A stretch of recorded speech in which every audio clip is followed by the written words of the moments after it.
Qadim zamonda bo'lgan ekan Natasha. Uning bitta do'sti bor, uning ismi ham Pasha.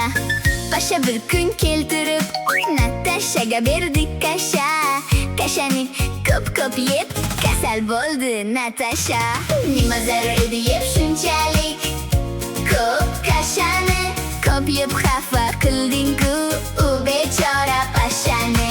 Tezda doktorga qo'ng'iroq qildi Pasha, tezroq tuzalsin deya shirin do'sti Natasha.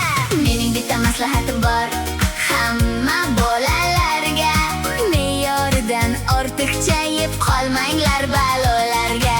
Bo'lmasa uyingizga kelar doktor tezda. Agar ko'p kasha yesangiz e'tibor qilmay o'zga. Sariq sochli Natasha yeb qo'ydi ko'p kasha. Endi nima qilamiz? Doktorni chaqiramiz. Alo doktorjon, bizda bitta kasal bor, uning ismi Natasha. Yeb qo'yibdi ko'p kasha.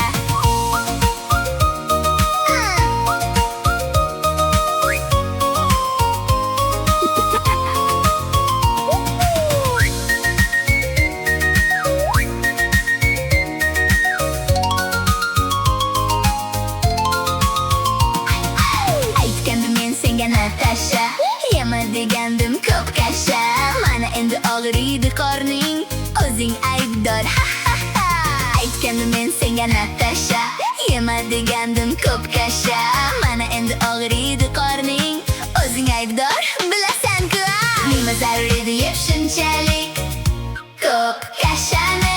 Ko'p yeb xafa qilding-ku u bechora Pashani. Tezda shifokorga qo'ng'iroq qildi Pasha, tezroq tuzalsin deya shirin do'sti Natasha. Mening bitta maslahatim bor hamma bolalarga: me'yoridan ortiqcha yeb qolmanglar balolarga. Bo'lmasa uyingizga kelar shifokor tezda. Agar ko'p kasha yesangiz e'tibor qilmay o'zga. Sariq sochli Natasha yeb qo'yibdi ko'p kasha. Endi nima qilamiz? Doktorni chaqiramiz. Alo doktorjon, bizda bitta kasal bor, uning ismi Natasha. U yeb qo'yibdi ko'p kasha. Sariq sochli Natasha yeb qo'yibdi ko'p kasha. Endi nima qilamiz? Doktorni chaqiramiz.